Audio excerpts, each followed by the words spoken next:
Hi friends, this is Marina Shepelsky, immigration attorney, and today I want to talk about how to plan your move to the United States, what to look for, what to research, and how to make a plan of action to successfully settle into the United States when every day and every dollar counts and you have a lot to consider.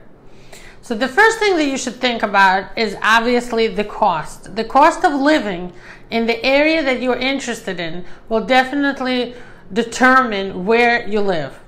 If you're interested in New York City and you want to live in the downtown or midtown area, for example, it's going to be super expensive. But if you're interested in a smaller city like Baltimore or San Francisco, the cost will differ. So the first thing that you should research is you should look into the cost of living index. And you should see what the rents are depending on the cities and places that you look at. If you live in a bigger city, it's probably going to be a little more cheap. If you live not in the center, but somewhere towards the outskirts of town, into the more, like sleeper residential communities. If you like the suburbs, you will have to think about public transportation and getting to your job or school or whatever it is that you're planning to do once you're here in the US. So transportations and access to buses, trains, and so on will make a big difference. You should definitely research that. And nowadays everything is available online, so you could Google the buses, the trains, whatever it is that you need to get from point A to B in the places that you're considering to move to. The suburbs have almost no public transportation options, especially in some states. You have to drive a car. Can you afford to buy a car?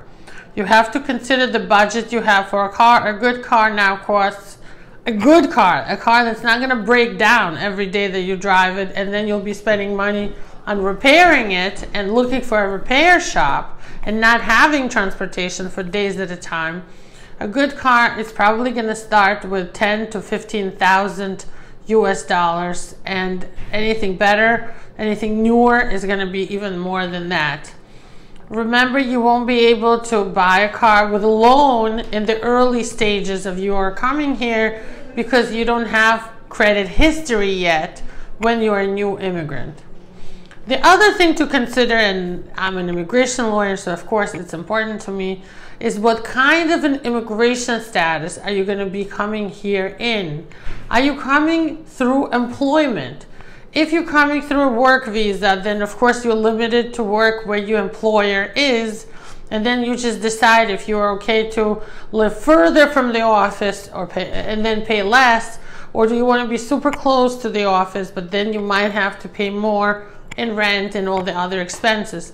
Even food prices differ. Pennsylvania, for example, sometimes we travel with my kids to the Poconos Mountains for skiing and whatever. The food there is about half the price that it costs in New York or like the town in New Jersey where I live. So we spend less on food if we live in smaller towns, not in very high traffic areas like New York, but smaller Pennsylvania community, for example. States like Idaho, Iowa are much cheaper than states like California and New York. California, by the way, I think is the #1 most expensive state in the US. New York is second.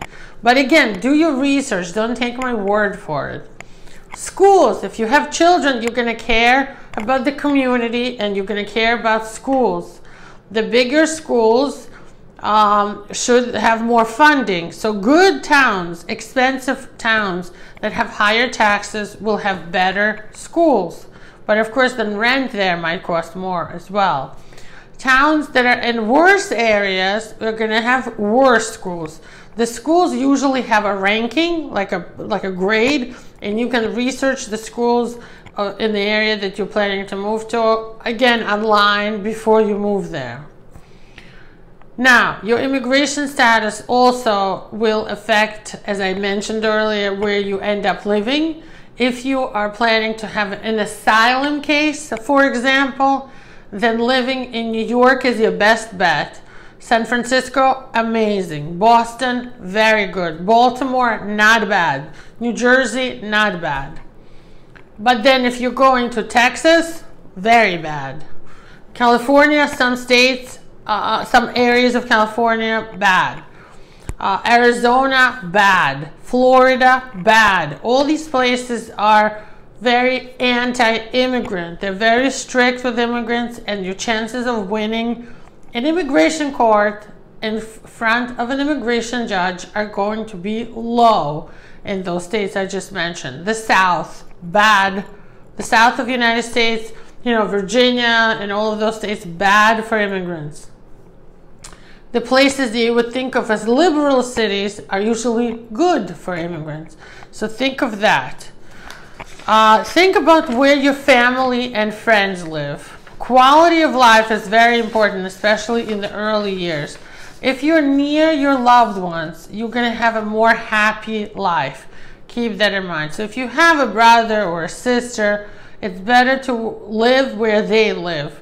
They will have resources that they will lend you. You know, friends and family and co-workers will find jobs for you, will help you find a place to live.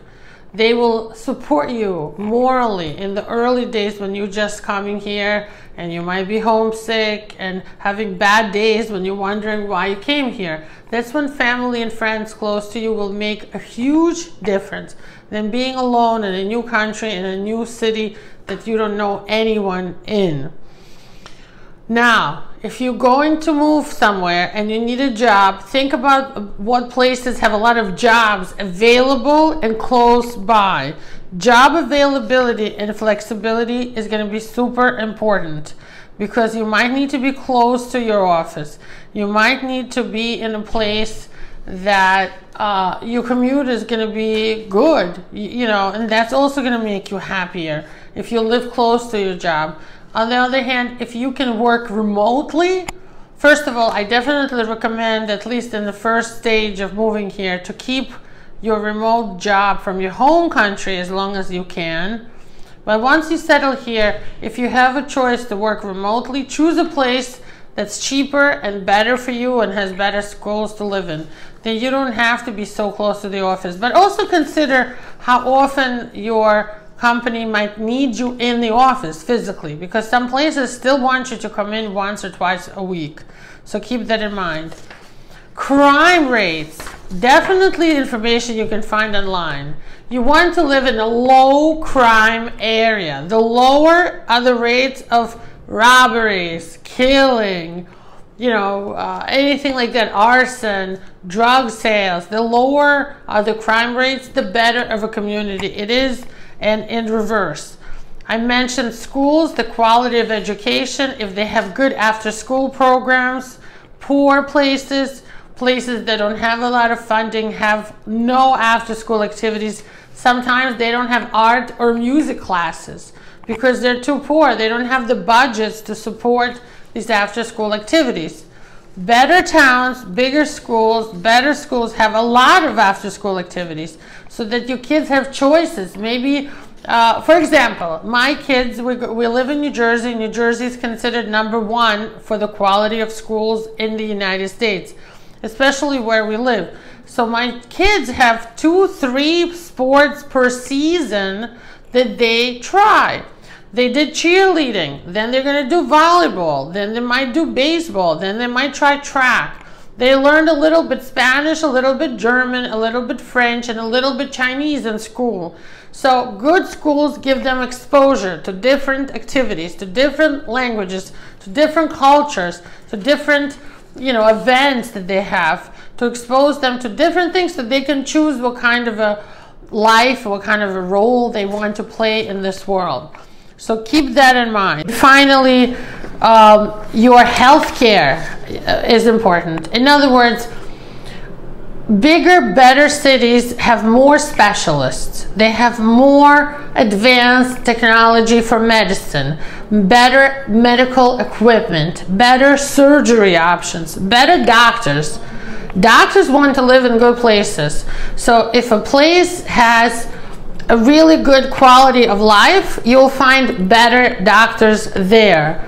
places that are poor, they're far, they're remote, they don't have a lot of going on. They might be really cheap to live in, but if you need a good doctor, you're going to have to travel very far. So keep that in mind when making your choice to move to the US.